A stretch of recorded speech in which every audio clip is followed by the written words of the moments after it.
بسم اللہ الرحمن الرحیم. میں ہوں ایس انصاری. ایک چینل ہے حنیف سلیمان موٹیویشن کلب کے نام سے.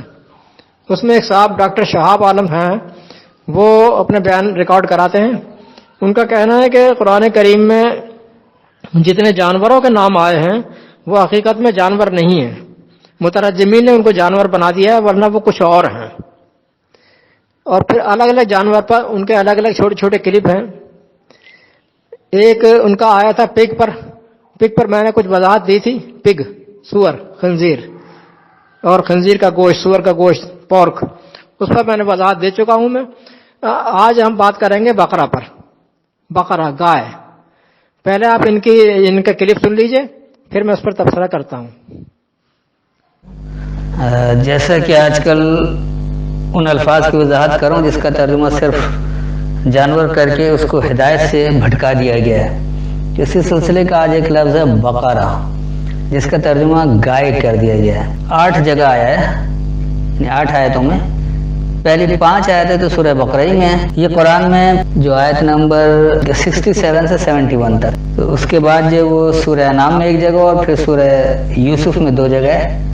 تو آئیے ان کو بتدریج دیکھتے ہیں. اس وقت میرے پاس حافظ نظر احمد والا ترجمہ ہے, پہلے اس سے کر دیتا ہوں اور پھر بتاتا ہوں جو میری فہم کے مطابق ہے. سب سے پہلے کھول لیجیے سورہ بقرہ, آیت نمبر 67 سے شروع ہوتے ہیں 71 تک پورا ایک ساتھ. وَإِذْ قَالَ مُوسَىٰ لِقَوْمِهِ إِنَّ اللَّهَ يَأْمُرُكُمْ أَن تَذْبَحُوا بَقَرَةً قَالُوا أَتَتَّخِذُونَا هُزُوًا قَالَ أَعُوذُ بِاللَّهِ أَنْ أَكُونَ مِنَ الْجَاهِلِينَ. اور جب موسیٰ نے اپنے قوم سے کہا بے شک اللہ تمہیں حکم دیتا ہے کہ تم ایک گائے ذبح کرو, وہ کہنے لگے کیا تم ہم سے مذاق کرتے ہو؟ اس نے کہا میں اللہ کی پناہ لیتا ہوں اس سے کہ میں جاہلوں میں سے ہو جاؤں. اب دیکھیے یہ ہے کیا. وَإِذْ قَالَ مُوسَىٰ, اور جب موسیٰ نے کہا لِقَوْمِهِ, اپنی قوم کے لیے, ان اللہ, بے شک اللہ, یأمرکم, تمہیں معاملہ دیتا ہے, ان تذبحوا, یہ کہ تم ذبح کر ڈالو, نہیں تم الگ کر لو یا وضاحت سے کاٹ ڈالو جس کو آپ کہہ سکتے ہیں. بقرتن, بقر کہا جاتا ہے گہرائی سے وضاحت لینے کو. قالوا, انہوں نے یہ کہا, اتتخذون ہزوا, کیا تم ہم سے مذاق پکڑتے ہو؟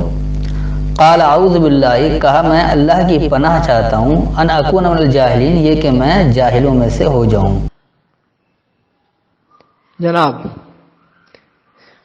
اور جب موسیٰ نے کہا اپنی قوم سے کہ اللہ تمہیں حکم دیتا ہے ان تذبحوا بقرۃ, کہ تم کاٹ ڈالو ایک بقرہ. شہاب صاحب کہتے ہیں بقر کہا جاتا ہے گہرائی سے وضاحت لینے کو, گہرائی سے وضاحت لینے کو. جناب شہاب صاحب, یہ معنی آپ نے ابھی بھی تراشے ہیں کیا؟ گھر میں فیکٹری لگی ہوئی ہے معنی تراشنے کی؟ اس کا دلیل کون دے گا؟ دلیل کون دے گا؟ اور خصوصاً جب معلوم اور معروف معنی کے خلاف کوئی بیان دیا جائے, کوئی بات کہی جائے, تب تو بڑے پکے اور پختہ دلائل دیے جاتے ہیں, دیے جانے چاہیے. آپ نے تو کچھ بھی نہیں دیا. کیا آپ کا کہا دلیل بن جائے گا؟ بنیادی لفظ یہاں بقرہ ہی ہے, اسی کے معنی آپ نے خود تراش لیے اپنی طرف سے. پھر کاٹ ڈالو گہرائی سے وضاحت, کاٹ ڈالو گہرائی سے وضاحت, کاٹ ڈالو ایک گائے.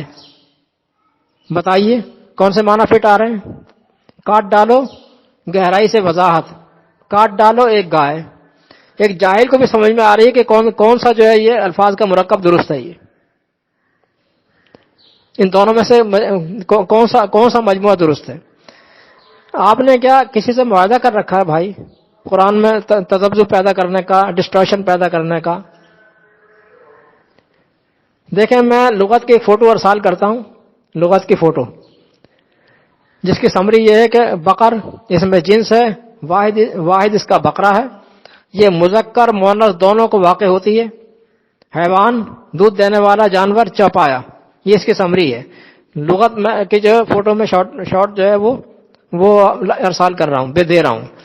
میرا چیلنج ہے مسٹر شہاب صاحب, آپ زندگی بھر کچھ نہیں کر سکتے, ثابت کچھ نہیں کر سکتے. اپنی زبان سے کچھ بھی کہتے رہے، اس پہ تو کوئی پابندی نہیں ہے نا، ثابت کچھ نہیں کر سکتے. ہر جانور پر آپ نے اسی طرح کے فراڈ کیے ہوئے ہیں. لوگ اب قرآن کی طرف راغب ہوتے جا رہے ہیں تو دشمنوں نے قرآن ہی کو مشکوک بنانے کا بیڑا اٹھا لیا. متضاد بیانات مشکوک ہی تو کرتے ہیں، لیکن ہم بھی آپ کے پشت پہ لگے ہوئے ہیں، کر لیں جو کرنا ہے. والسلام. اے انصاری.